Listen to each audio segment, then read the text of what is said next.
Om Vasudeva Sutam Devam Kansachanuramardanam Devaki Paramanandam Krishnam Bande Jagadgurum. Om. Adorations to Lord Krishna, the preceptor of the universe, destroyer of the forces of darkness, and bestower of immortality. Srimad Bhagavad Gita, in chapter 6, known as Atma Sanjam Yoga. Yoga that is focused on attaining self-realization. Also described as yoga of meditation. And presently in verse number 8,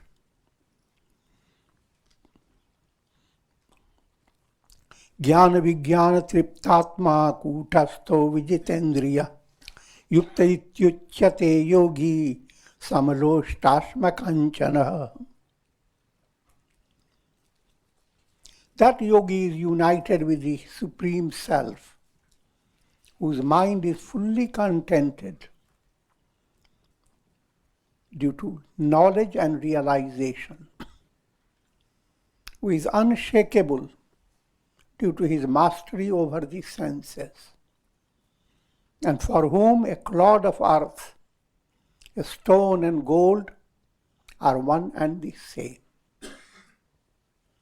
If you follow it literally, we'll get into trouble.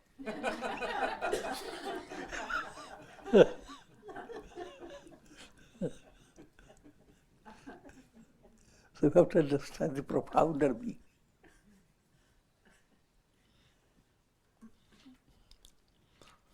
Your future of the soul depends upon the quality of your mind. And the quality of the mind depends upon how illumined it is by knowledge, by jnana. Mind improves two ways, jnana and vijnana. Jnana, intellectual knowledge. It comes into your mind as theory. Vijnana, you put the theory into practice.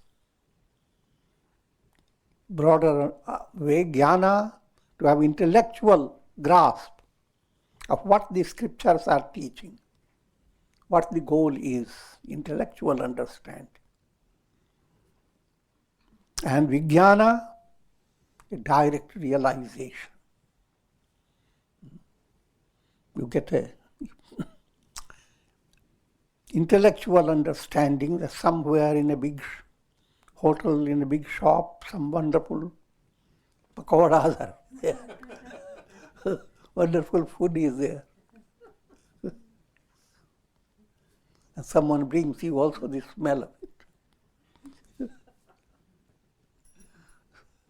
But that is good.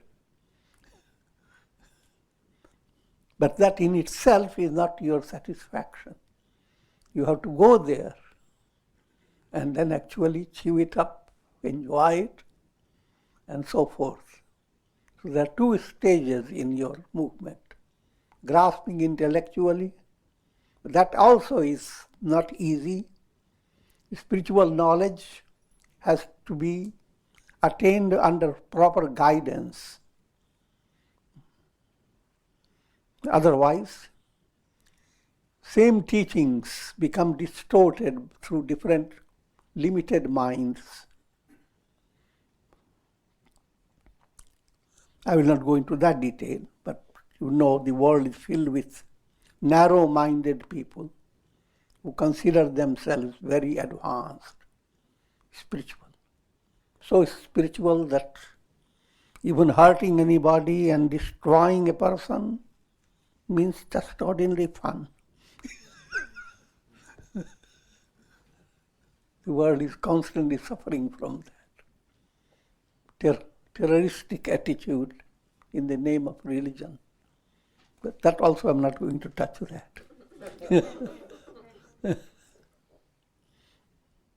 Now, coming to the right, what is your real goal? First, to understand intellectually that you are constantly led by desire. And your desire will never be fulfilled unless you attain self-realization. Or it will be fulfilled increasingly as you follow the spiritual path. How fulfilled? Desire, if you consider desire a flame, you will blow it out, nirvana. Otherwise, you are gripped by desire, and the desire takes the shape of craving. It goes into higher, another level. Desire, at this stage, you can figure out what you are desiring. And when it comes to craving, you have made up your desire to be led by your fancy. So, what I'm really pointing out, that everyone is constantly desiring.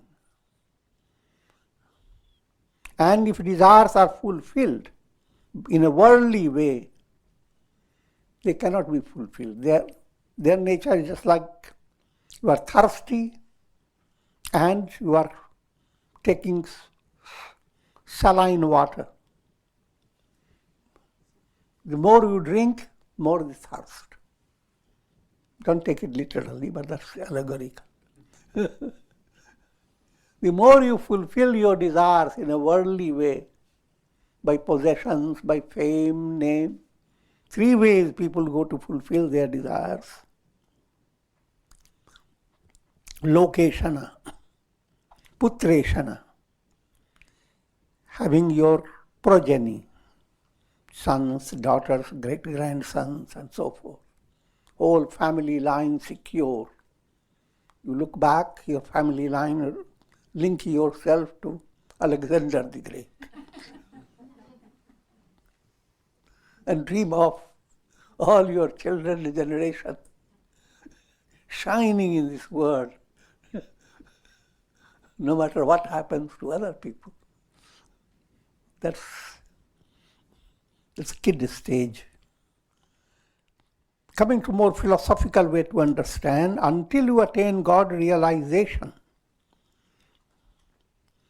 the urge to fulfill your desire, that urge essentially is an urge to realize, who am I? The real desire within your heart is to understand your own self, your own identity. Who are you and what is it all about?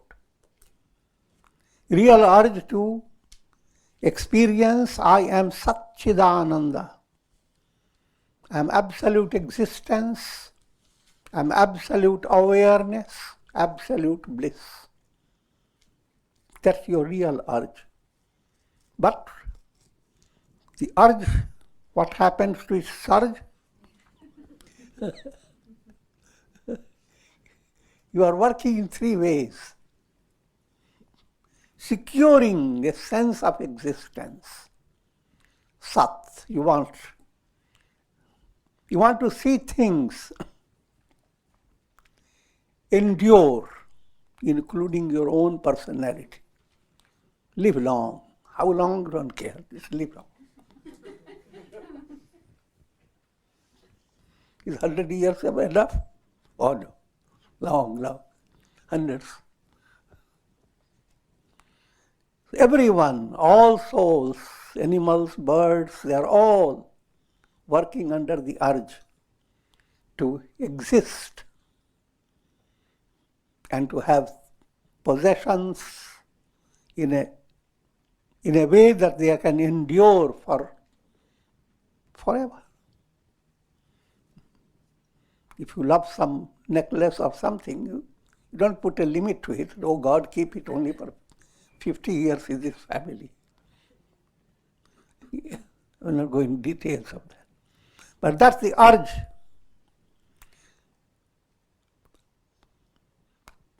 To exist forever, that's the urge. Because in reality you are Sat. You are not the body. You are not the mind, not your ego. Don't be surprised.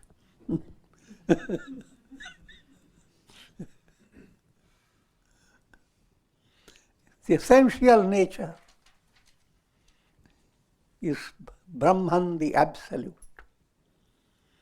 For easy understanding, understand two ways. In a dream, you find yourself involved in doing the same things. Sat Chit Ananda. Everyone is working to exist. Everyone wants to know everything. You don't want to be unaware. You want to be aware of all that is to be understood and to be known. And it starts with the smallest of creatures. Even an ant wants to know, where is the honey?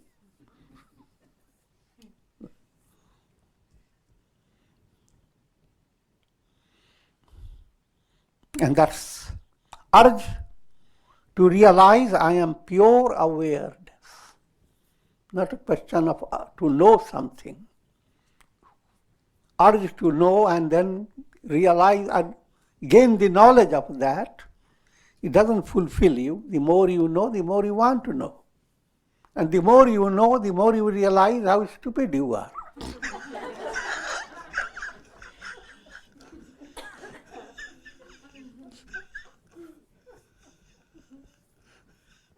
So that's the predicament of doing more and more. And it haunts all creatures, birds, animals. That's the urge to realize I am Chit, I am pure consciousness.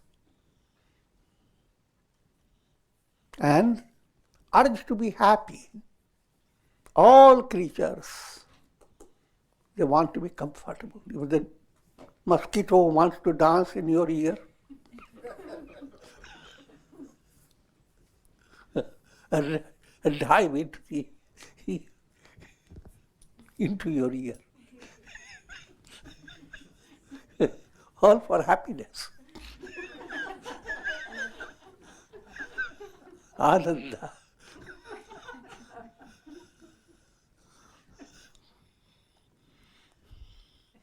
So Satchidananda, every soul is working to realize the essential nature, but led by the mind, conditioned mind.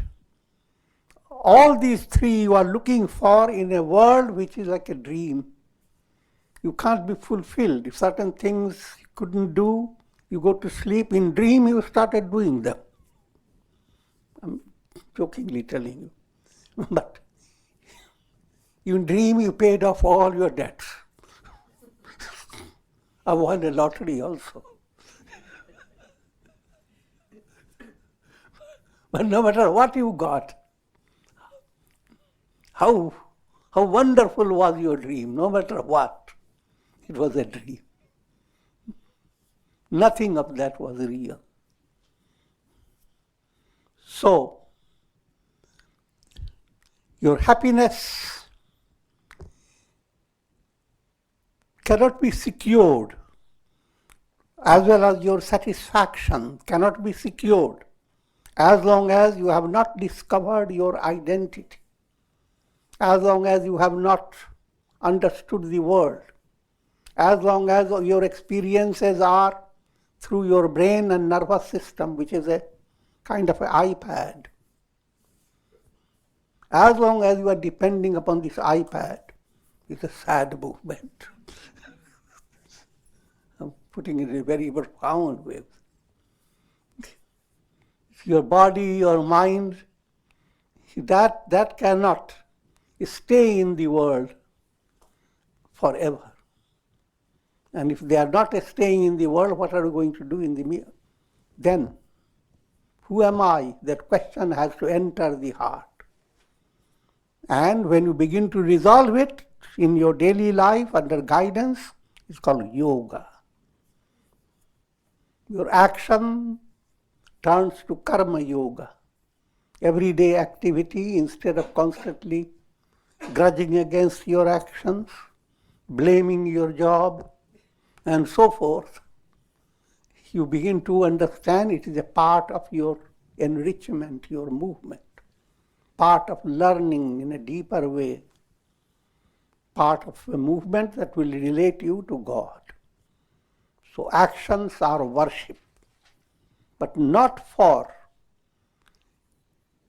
apparent Sat Chit Ananda. Apparent Sat means just gain certain possession and try to prolong your life. Apparent Chit means just collect all types of knowledge that seems good for you. And apparent enjoyment. Gain certain all things that you have been dreaming of. But all that is led by Maya, delusion. All that is in a dream state. You are trying to attain perfection. The real perfection is waking up from your dream and realizing the entire dream you were holding in your own stomach. Joking.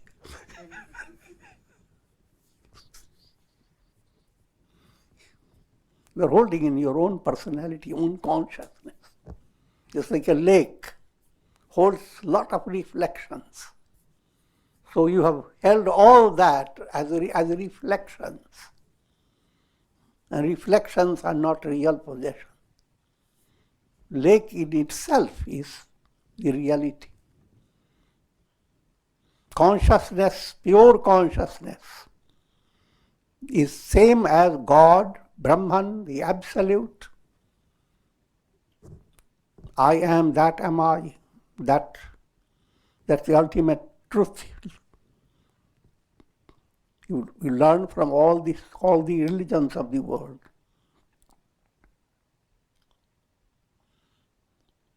So, Jnana Vigyan Triptatma, Kutastho Vijitendriya,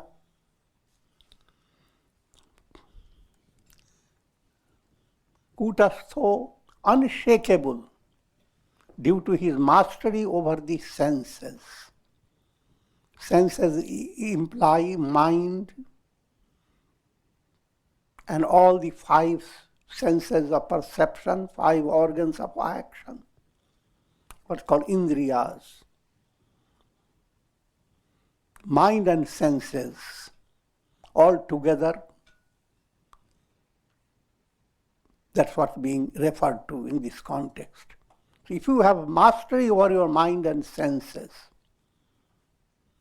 then for whom a clod of earth, a stone and gold are one and the same. It's a highly allegorical statement. Allegorical means the world gives you 3 types of value. Value of clay, earth. Earth value is the minimum, that's the earth. Just mundane value. Stone, certain things you attain, and they continue to last long, as if there is someone has printed on a rock. If you write something on water or wax, warm wax, it will not stay. Whatever written, it stays for a while and moves away. But write something on a rock, you can go even 20 years later and show to people, look, this was my print. When I was in college, I did that.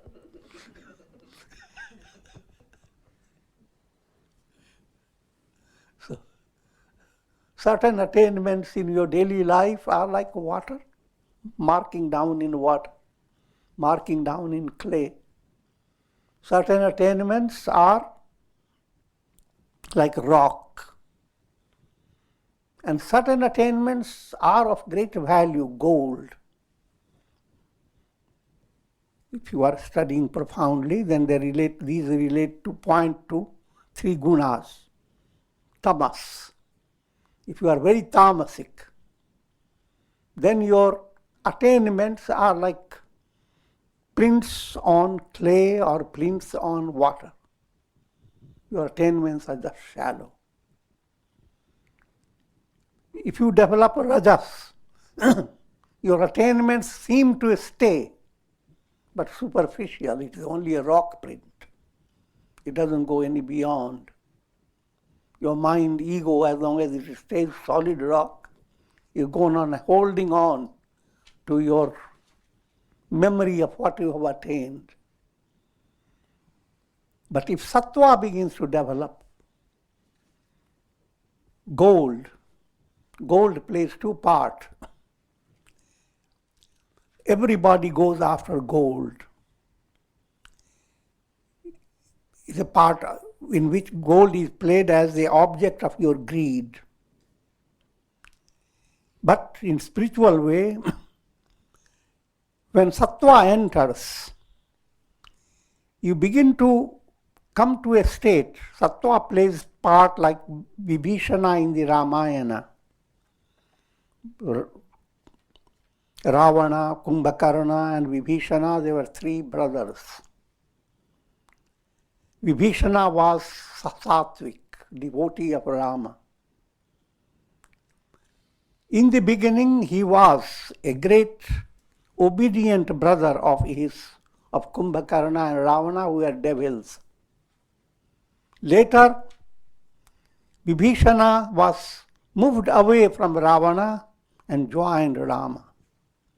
Sattva plays that role. Sattva is with rajas and tamas constantly. Then, the same sattva, instead of creating progressive movement, which is secure, instead of doing that, your sattva creates a delusion. And yet you have no choice. That's a challenge in everyone's life. For attaining enlightenment, you have to be good and start doing good. And come to satsanga. All this will create sattva. As sattva begins to develop, you become so amazed of your possibilities. But that amazement does not switch your mind to get away from rajas and tamas. It doesn't enter your mind that your being drawn to rajas and tamas is short-circuited energy. In other words, you want to secure your success by tit for tat. Someone hurt you a little, now you are planning to hurt the person more profoundly. That's rajas playing the part. When the rajas looks for to sattva, what's the method? Whatever good karma you have attained, that helps you to keep the mind clear and have a perfect view how to create a whole project. I'm not going into detail of that.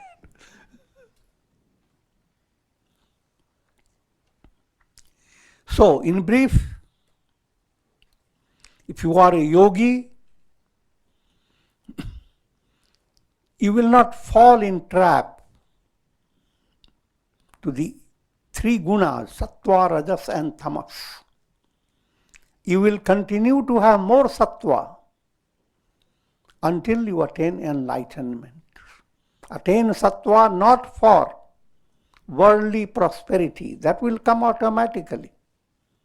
But attain sattva, success, prosperity, all that is sattva movement. Attain it in a right way. But all this should not inflate your ego, rather bring the ego to self-effacement. All this comes in a progressive way. You don't do it at once. But that's your general plan in life. Then you are a yogi. 9th verse. Suhurin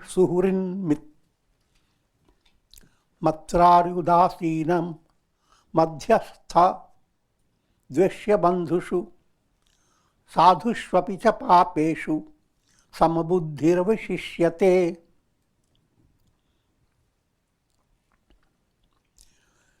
This is another very important verse. It brings you all relationships as a human being, how you are related to all others. And mind is working for securing these relationships that seem good for you, and removing away from those relationships that are harmful. But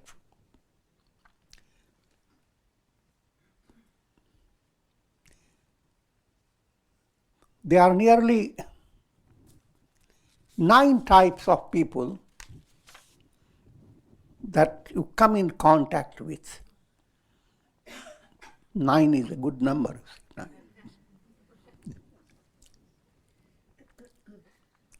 First one, suhrid.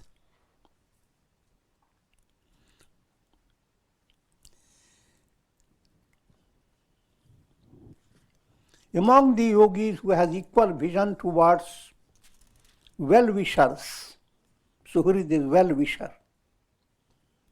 Mitra, friends. Ari, enemies. Madhyastha, indifferent.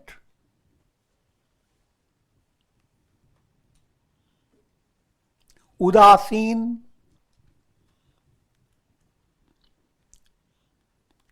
is similar.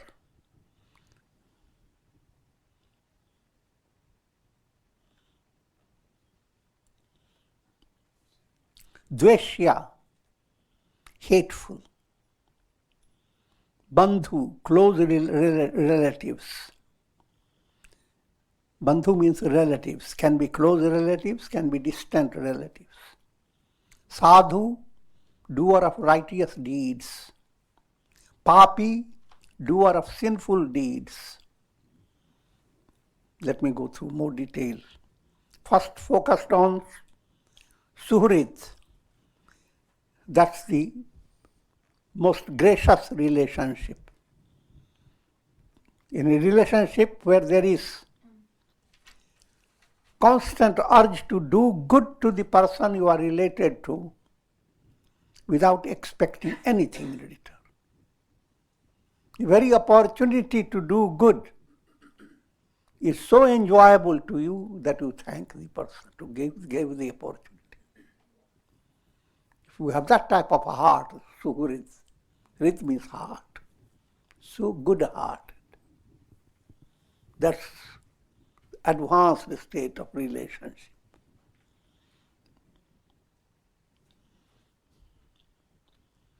Next type of relationship, mitra.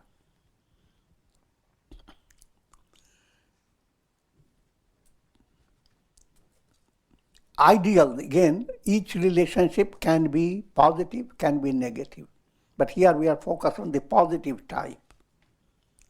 Friend, mitra. Sanskrit word mitra, me, is bringing sweetness, mithai. Sweetness in 3 stages, 3 aspects of your consciousness. If you dream, 3 things have gone wrong. Your dream subject, the dream world, all are illusory, and the dream experiences. Similarly,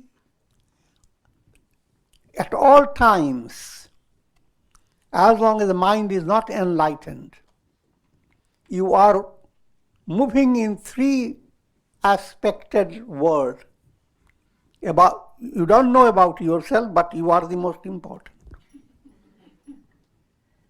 You don't know about the world, but then where can we be? Where can we be more settled than the earth planet? And your experiences, what you consider pleasure, what you consider pain, what you consider adversity or prosperity, all your experiences are not the way mind evaluates. In divine plan, You can see them. If you had not both types of experience, you wouldn't be where you are. You have to have both experience of pleasure, pain, and prosperity, adversity. Everything had a purpose. So, Mitri is one, and the third one is your own. You develop the idea, I am happy, I am not happy.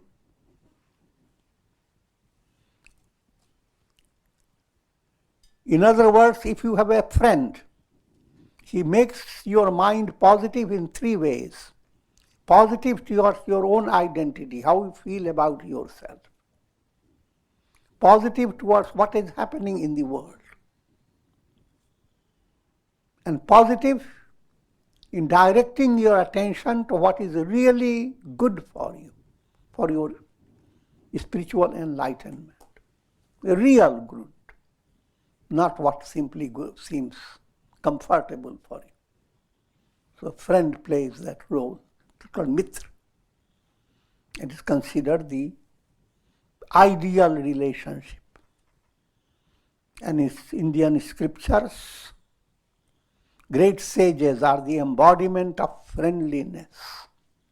Vishwamitra plays great part in Rama's story. Vishwa means universal. Mitra, friendship. Matri bhavana, that's a profound state of spiritual progress. When you look at the world as friend, not enemy. Enemy goes opposite. Enemy is the one who wants to spoil your identity. If you are feeling happy, the enemy comes and tells you something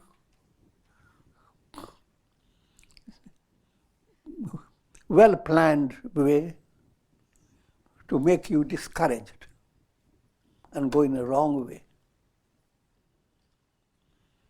Your attitude to yourself, to the world around you, and to your own progress, all these three attitudes are assisted by a friend in a positive way. Enemy, on the other hand, degrades you in all three directions, constantly reminding you, we have come in the time of Kali Yuga, so what can we expect? All the tragedy you are seeing is very little, big coming.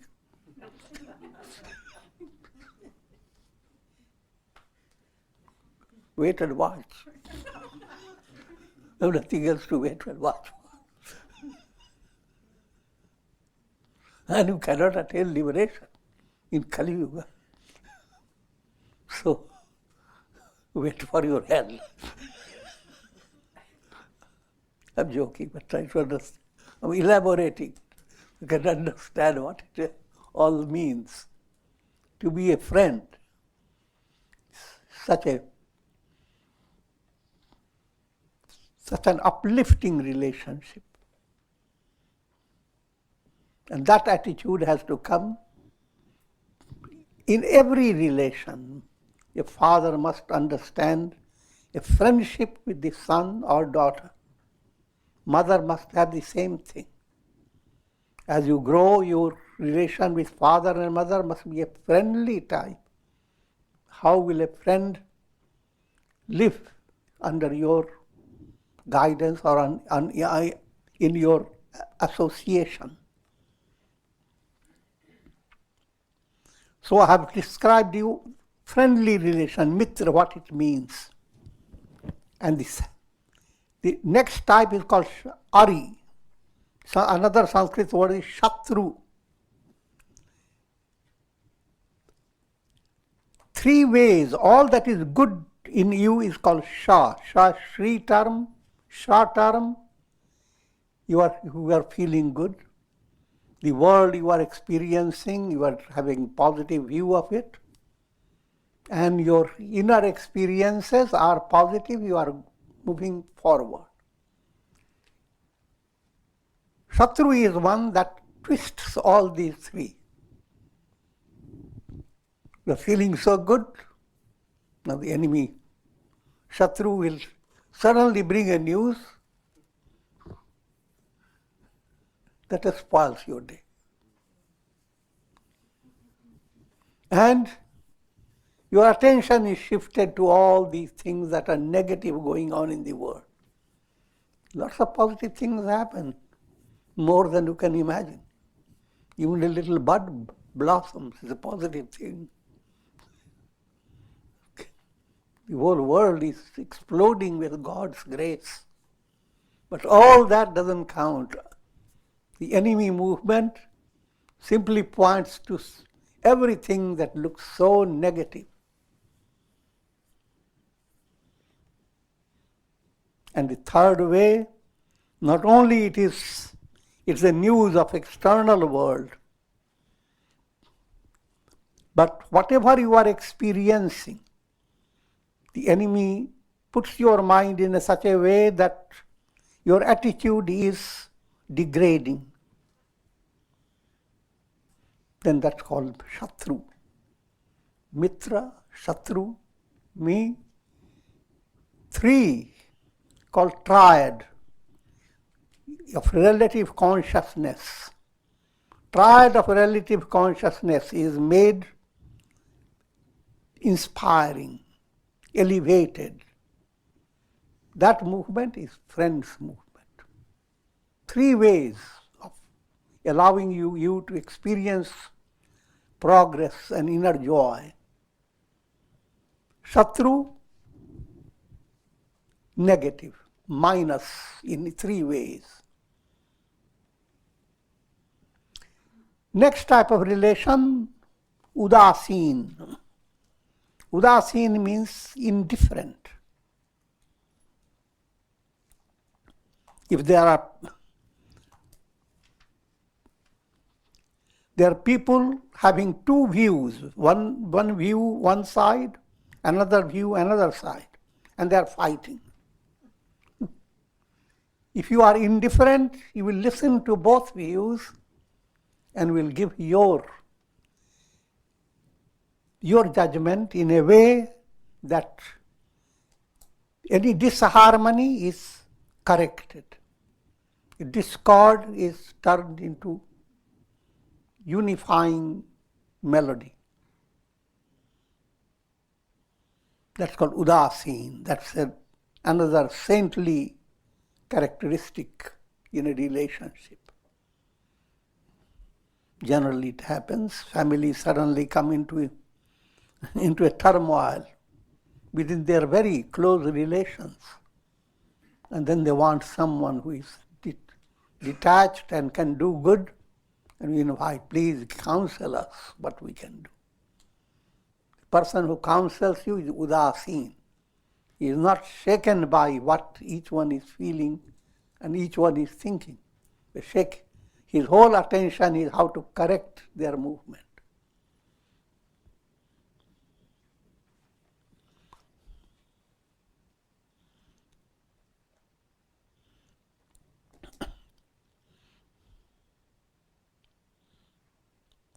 Here again, udasin has two stages. You can be just indifferent. Don't care what they are doing. Or you can be madhyasth. The second point, the good one, is called madhyasth. Madhyasth is one who wants both parties to have their problems resolved. You want to do good to the both.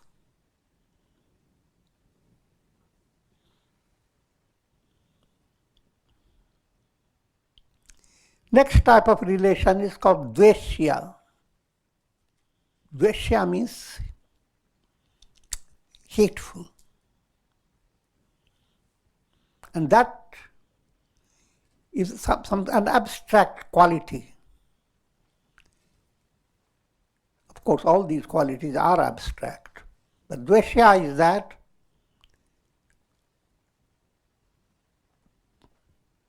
if you are doing virtuous karma, you are on the right path. one who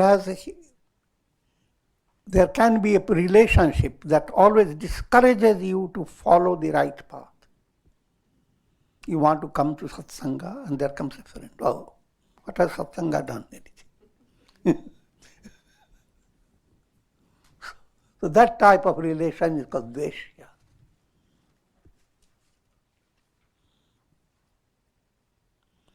But in different contexts,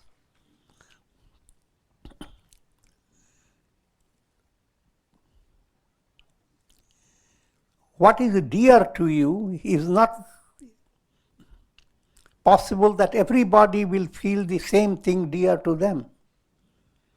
What you consider friendly, another person considers unfriendly. So dveshya creates that confusion.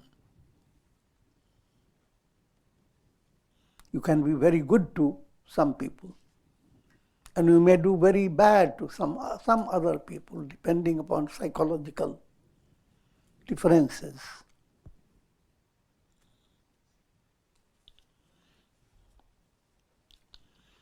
And then the normal relationship called bandhu,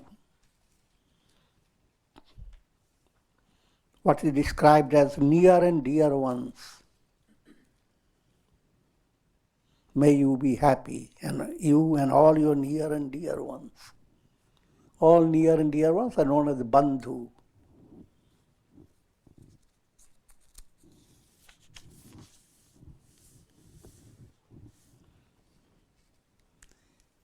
Next type of people you meet, they are not in abundance. They are sadhu, good people, saintly people. And ninth type of people, opposite to sadhu, papeshu, completely involved with negative deeds, sinful karmas. So these are 9 types of relationship. If you are following the path of integral yoga, all these 9 types will not hurt you. Rather, all the positive ones will become more positive for you.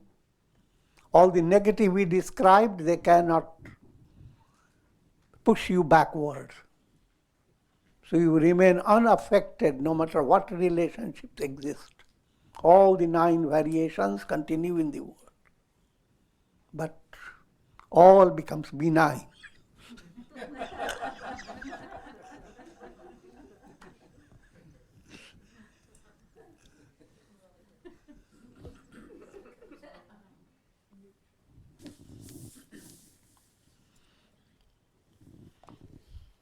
Yogi yunjita satatam atma namrahasi stita ekaki yata chittatma nirashira parigraha. A yogi should constantly fix his mind on the divine self. He should abide in solitude. Keep his body and mind under his control and renounce desires and cravings for possessions and worldly involvement.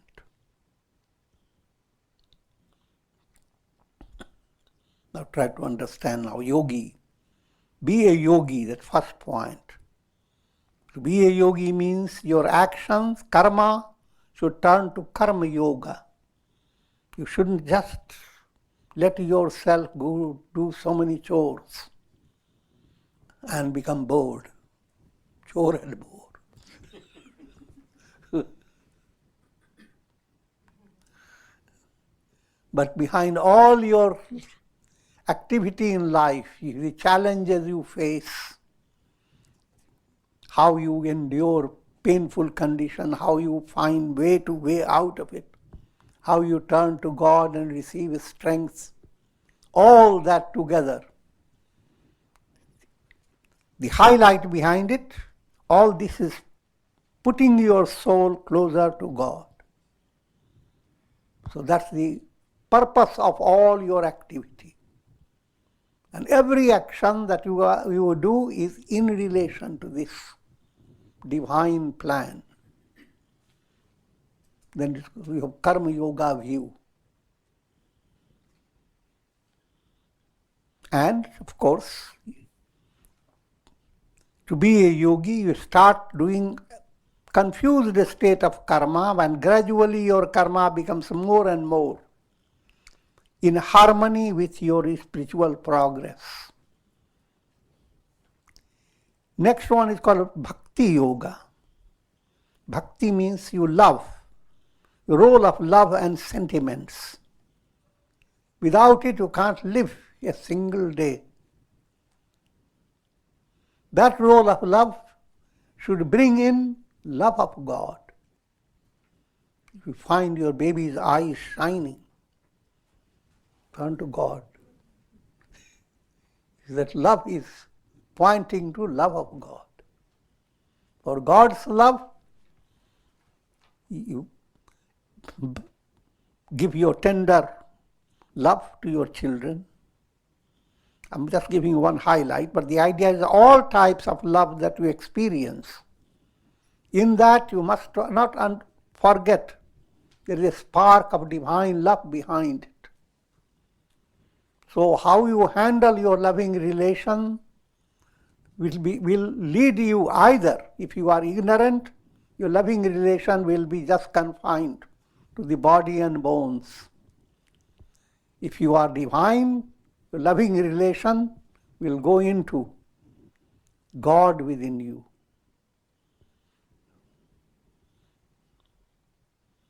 So, same sentimental world, now changing to Godward love. That's called bhakti movement. They are not different. Same karma is one aspect of your personality, sentiment another aspect.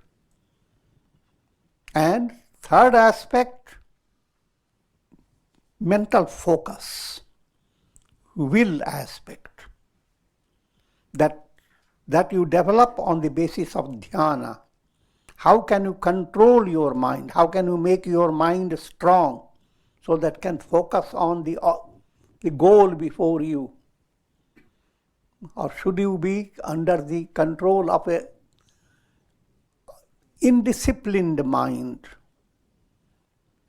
So, if that stage, handling the mind in a proper way, it is dhyana yoga, yoga of meditation. That also you need in every stage. If you are a student, how not to be distracted, but follow your subject that you are preparing. Business, there again, how to allow your mind not to be elsewhere, but be in your office and handle the job at hand. All that requires control of mind. And the whole science of control of mind is Raja Yoga. And the name is Dhyan, practice of meditation. And the fourth aspect in your personality is trying to understand work of your reason, your intellect. And that movement of your intellect is profoundest way of turning to God. If your intellect remains dull, all your practice is poor. But if when intellect becomes sharp and clear, it's just like you're opening a window and let the sun come in. That's called jnana yoga. All the four within you, action to become karma yoga. Sentimental, emotional aspect, bhakti yoga, love of God. The will aspect that controls the mind, dhyana. How to have that strong will by concentration of mind. And jnana, how to have your intellect free of illusions. So all these four are called integral yoga, or just say yoga, in four aspects. And that's the plan, and we will continue.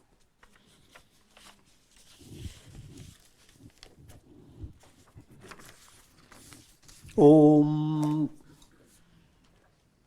Purnamadah Purnamidam Purnat Purnamudachyate Purnasya Purnamadaya Purnamevavashishyate. Om Shanti Shanti Shanti. Hari Om.